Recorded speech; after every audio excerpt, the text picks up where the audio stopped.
حضرت امام ناصر الدین بستی یہ وقت کے درویش تھے، فقیر تھے، اللہ والے تھے۔ آپ بیمار ہو گئے، اس قدر بیمار ہوئے کہ آپ کو دل کا دورہ پڑا۔ جب آپ کو دل کا دورہ پڑا تو آپ کافی دیر تک بے ہوش ہو گئے۔ اتنے ہوئے کہ عزیز و اقارب نے سمجھا کہ حضرت فوت ہو گئے، انتقال ہو گیا ہے حضرت کا۔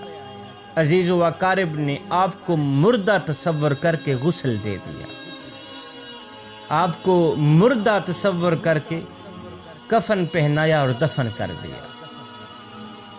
رات کا دوسرا پہر تھا، آپ کو ہوش آیا، آنکھ کھلی تو خود کو قبر میں پایا۔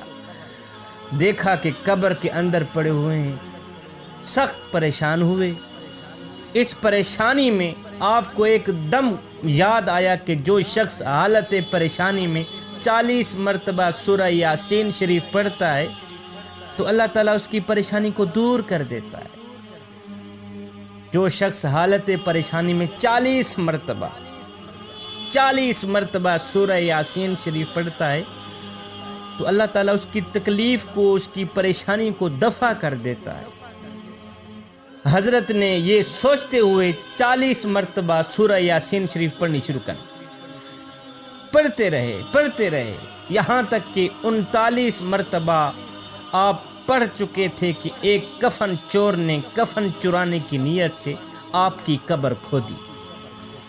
اللہ اکبر! کفن چور آیا، کفن چرانے کی نیت سے حضرت کی قبر کھودی۔ حضرت نیچے سورہ یاسین شریف پڑھ رہے تھے، ادھر آپ نے 40ویں مرتبہ سورہ یاسین شریف پڑھنا شروع کیا تو ادھر کفن چور بھی قبر کھود چکا تھا۔ جب قبر کھودی گئی تو آپ اٹھ کر قبر سے باہر نکل آئے۔ چور نے جب آپ کو زندہ پایا، زندہ دیکھا تو اس قدر ڈرا کہ اس کا جگرہ پھٹ گیا، موقع پہ ہی فوت ہو گیا۔ رات کو حضرت شہر میں گئے، شہر کی گلی گلی کوچوں بازاروں میں یہ آوازیں دیتے رہے کہ مسلمانوں، جب پریشانی آئے، دکھ تکلیف یا برا وقت آئے تو 40 مرتبہ سورہ یاسین شریف پڑھ لینا۔ اللہ تعالیٰ نے جس طرح میری پریشانی دور کی ہے اسی طرح تمہاری پریشانی کو بھی دفع کر دے گا۔ جب دکھ آئیں، تکلیفیں آئیں، پریشانی آئے، جب غم ملے، فرمایا 40 مرتبہ سورہ یاسین شریف پڑھ لینا۔